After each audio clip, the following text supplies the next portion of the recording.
আসসালামু আলাইকুম। কেমন আছেন সবাই? এমএস ফ্যামিলি ব্লগের আরো একটি নতুন ভিডিওতে আপনাদের অনেক স্বাগতম জানাই। আজ মঙ্গলবার, ঘড়িতে বাজে 9:15। ভিডিওটা শুরু করলাম। আজকের ভিডিওটা সম্পূর্ণ ছাদ বাগান ঘিরে।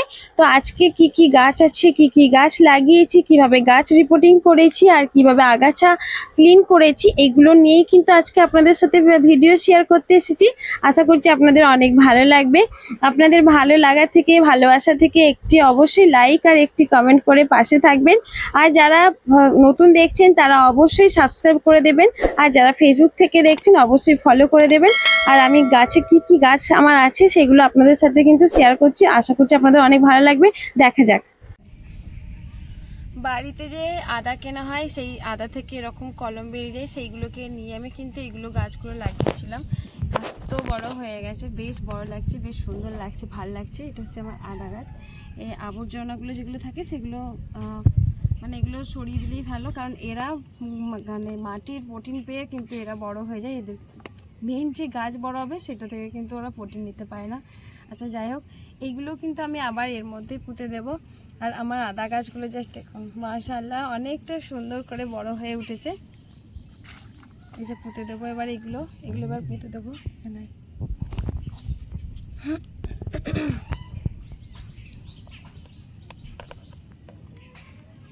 এই যে কলমটা যেটা দেখা যাচ্ছে, এই কলমটা কিন্তু ওপর দিকে থাকবে, তবে গাছগুলো বড় হবে। আরও একটা একটা করে পাট নিয়ে আমি কিন্তু পুঁতে দেবো।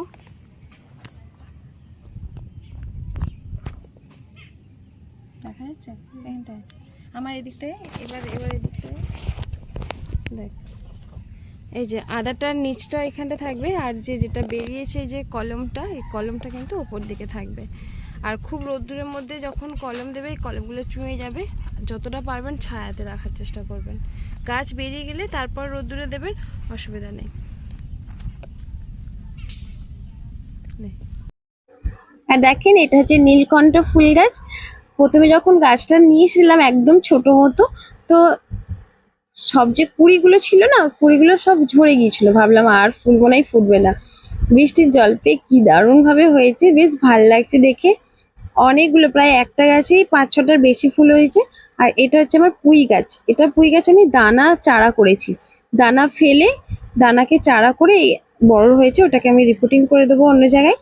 আর এটা কাগজ ফুল গাছ, কি সুন্দর লাগছে তাই না? একটা টবের মধ্যে বিভিন্ন কালার। এর মধ্যেও দেখছি আগাছা ভরে গেছে, তাই ভাবলাম এগুলো আগাছাগুলো ক্লিন করে নিই। আগাছা থাকলে কিন্তু গাছকে বড় হতে দেয় না, ওরাই সারবে, বেড়ে যায়। তাই একটা একটা করে কিন্তু আগাছাগুলো ক্লিন করে নিচ্ছি। আর কি সুন্দর লাগছে, মাশাআল্লাহ, এতটা ভালো লাগছে। একদম ছোট ছোট লাগিয়েছিলাম।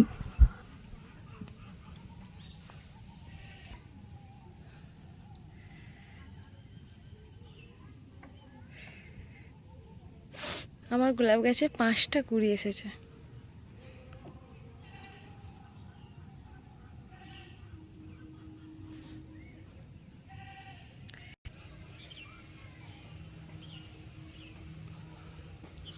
প্রচুর ফুলে ভরে গেছে।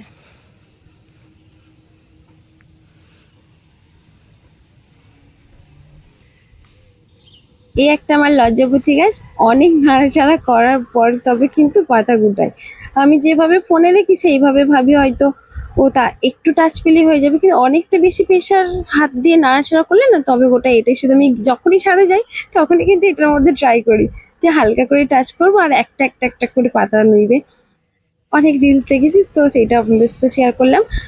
আর এটা হচ্ছে আমার শসা গাছ। এটা একটাই হয়েছে, ভাবতাম এর শসা হবে না। গাছটা জাস্ট আমি বীজ থেকে গাছ লাগিয়েছি, চারা, মানে চারা কিনা না, আমার চারা করে, মানে বীজ থেকে চারা করেছি, সেটা থেকে গাছ। কিন্তু একটা, মাশাআল্লাহ, আলহামদুলিল্লাহ, একটা শসা হয়েছে, আরো একটা পড়েছে দেখলাম, তো ভাল লাগছে উঠে। আর এই যে আমার একটা হচ্ছে গোলাপ, ভেলভেট গোলাপ গাছ, এতটা সুন্দর, কিন্তু এটা চুইয়ে পুড়ে যাবে ভাবতে পারি না, জানেন তো। দেখছি মরে যাচ্ছে একটু টাইপের। তো সব ওটাকে ওকে আমি রিপোর্টিং করবো টবের মধ্যে। একটা ছোট মতো জায়গাতে ছিল। আর এটা হচ্ছে, দেখছেন তো, এটা হচ্ছে আমার লিচু দানা। তো লিচু দানা আমি ওখানে পুঁতে দিয়েছিলাম লিচুকে, আর খুব ভালো জাতের লিচু ছিল। ভালো জাতের লিচু দেখে না আমি ভাবলাম তাহলে ওই মাটির সাথে পুঁতে দিই, তাহলে যদি চারা হয়ে যায় আমি পরে গাছটা মাঠে গিয়ে লাগিয়ে দেবো। যাই হোক, তার এই যে দুটো দানা কিন্তু বীজ বেরিয়ে এসেছে। আর এই যে গোলাপ গাছটা ব্ল্যাক আর রেড কম্বিনেশনে দুটো কালার, একটা গোলাপের মধ্যে দুইটা কালারই হতো, তো ভেলভেট কালার অনেকটা লাগতো, বেশ সুন্দর। তো দেখলাম মারা যাচ্ছে, তো ভালো করে একটা গাছে ওই টবেতে আমি রিপোর্টিং করে নিলাম। আর এই গাছটা জানি না কতটা আমি বাঁচাতে পারবো, তো বৃষ্টির জল পেয়ে যদি বেঁচে ওঠে তো ভালো।